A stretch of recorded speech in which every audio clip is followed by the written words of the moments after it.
Well, as you imagine, Napa's swarming with engineers, inspectors, and fraud investigators. ConsumerWatch reporter Julie Watts followed a task force looking for those who are trying to take advantage of some very vulnerable people right now. Julie?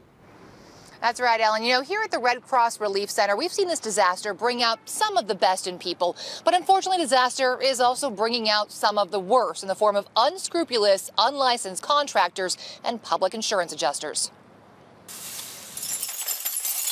Ann Huss is literally picking up the pieces of her life following the Napa earthquake. And while she and her neighbors are dealing with the damage, they're also dealing with a steady stream of contractors and others offering their services. You know, they're not supposed to solicit in the park.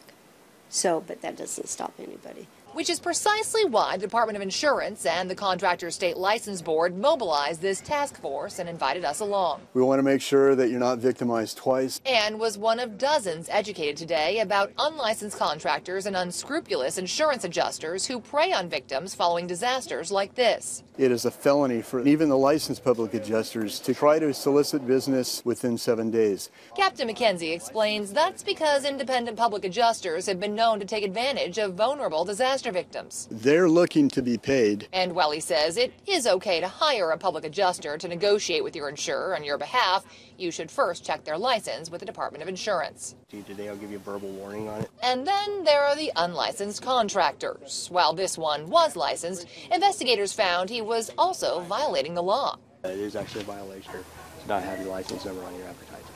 And investigators warn, in addition to checking a contractor's license number on the CSLB website before hiring them, it's also crucial you ensure they have enough workers' comp insurance to cover all their employees. Otherwise, If they are injured, then you're going to definitely be on the hook.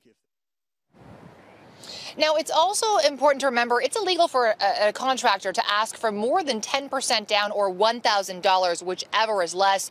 You also want to make sure you get at least 3 bids and you check at least 3 references for each. And Julie, not only do you want to make sure the contractor's licensed, but you want to make sure they're licensed to do the exact work you need them to do. Exactly. You do need to make sure that their license covers the work that they're actually bidding. For instance, you don't want somebody with a plumbing license to be reframing your home. And speaking of which, Alan, you know, coming up tonight at 6, we've actually been checking the licenses of several contractors in the area. And what we found actually has the State Contractors License Board concerned. Interesting. All right, Julie Watts in Napa, thanks so much.